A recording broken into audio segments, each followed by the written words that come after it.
Welcome back to Switch to Linux. Well, I have been justified again in my slow approach to recommendations.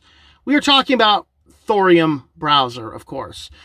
Now, I did a video a few weeks back, maybe about a month or so back, and we looked at the Thorium Browser because a couple of bigger YouTubers were out there saying everyone needs to switch to this because it is the best browser ever. And I looked at it and I said, it looks as though it's a test site. It's a fun tinkering project by a young developer. Now, I like seeing the tinker projects from young developers. I think that those are way better than you would get looking at going to college. Here is my portfolio. Well, here is the project I have been tinkering with. I absolutely love projects like Reese OS from Pizza Loving Nerd and Farron OS. Well, all things done by younger people in the community that didn't go to some school and have a portfolio, but they actually sat down and said, I'm going to figure out how to do this. And I think that that is a good and a praiseworthy thing. The challenge is that we had a lot of bigger creators come in and start saying, hey, Thorium Browser is the best browser ever. We should jump on this. And it's all these types of things. And a couple of big creators did this. And a couple other people just jumped in, talked about how fast it was. It wasn't until Brody came out with his that said, hey, there's a few security concerns that I got a chance to get around and looking at it. So I looked at it and I did confirm that the latest downloaded version was, I think, 3 or 4 versions of Chromium out of date. And as of now, the last release of Thorium was still early October, and it is now late December.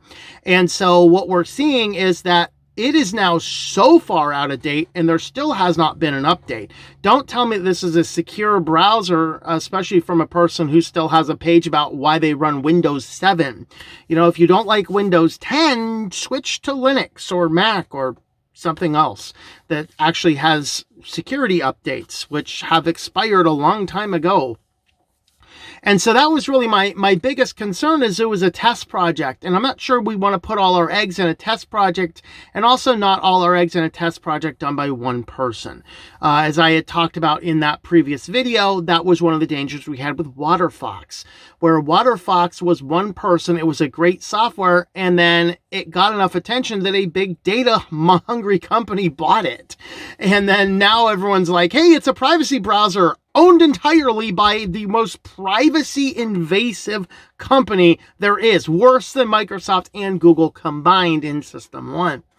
And so I urged in my first video, maybe we should put on the brakes. But if there is something I was doing in the video, is I was being diplomatic and not trying to trash this project. Well, I think that as of right now, with the information that was just sent to me via email, we should pick up the whole thing and just toss it in the trash can for now.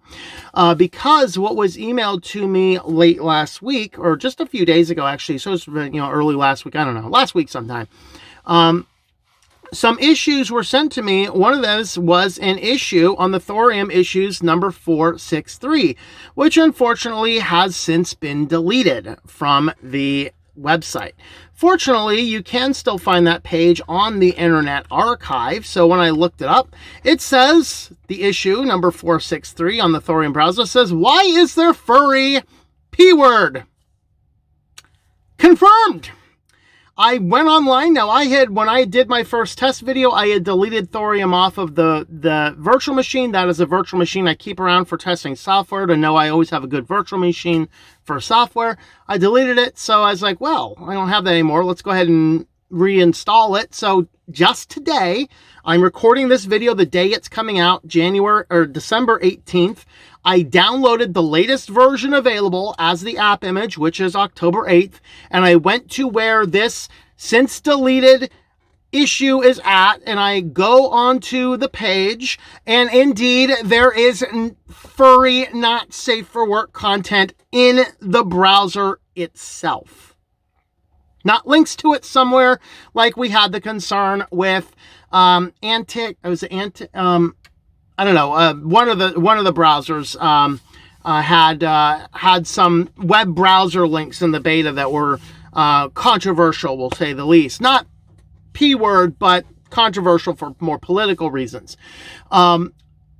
This is in the About page. On the Chrome About page, one of those links in that giant list of links is furry P words.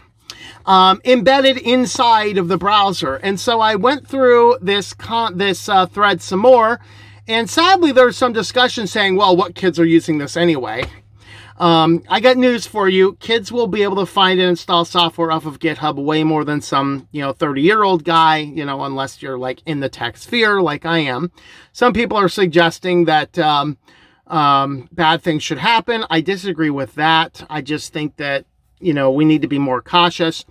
And then somebody else says, hey, if you go to the actual web page on GitHub, which is a GitHub hosted web page, and you go to one of the sub pages about the project, it has since, of course, been removed. And in response to all this kind of stuff, it is now removed from the live page. But yes, once again, it is archived. And once again, I need to wash my eyes out with bleach, because hosted on GitHub's page, and there is actually what it was a specific page about the project, and when you went down, there was just a little tiny icon down in the bottom of the page, and if you click that little tiny icon, hosted on GitHub, it was hosted on GitHub under a folder miscellaneous hidden.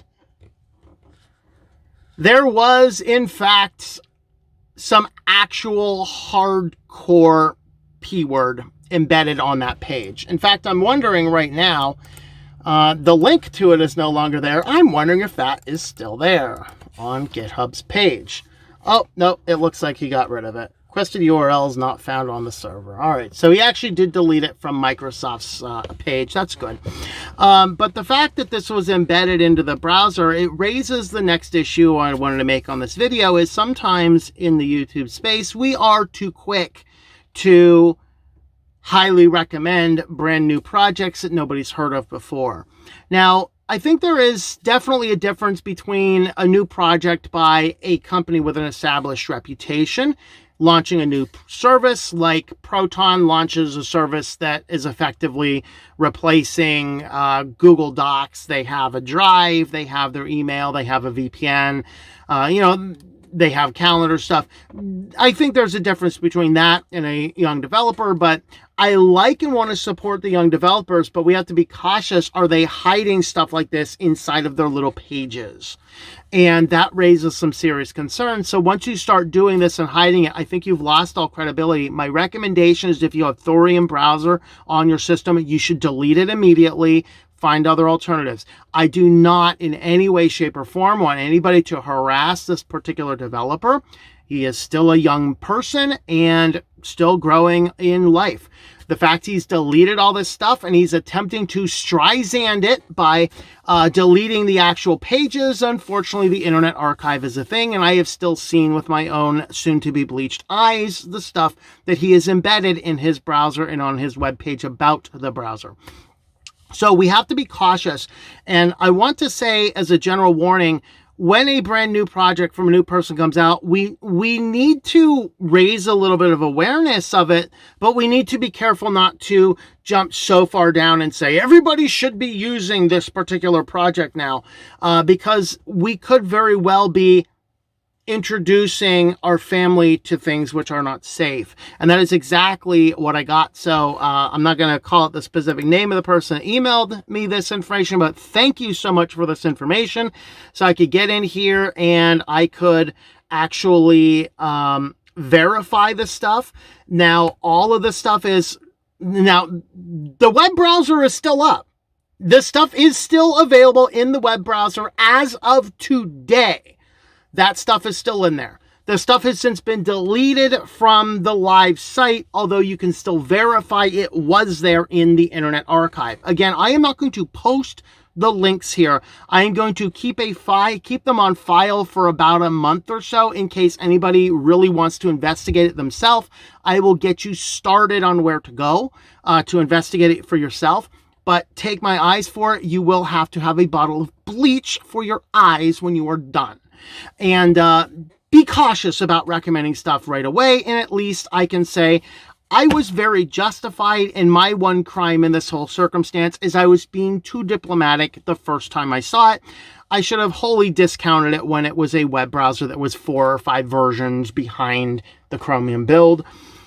But I don't want to completely trash talk absolutely everything under the sun. But as of right now, there is enough evidence to say nobody should be using Thorium. Get rid of it. Nonsense.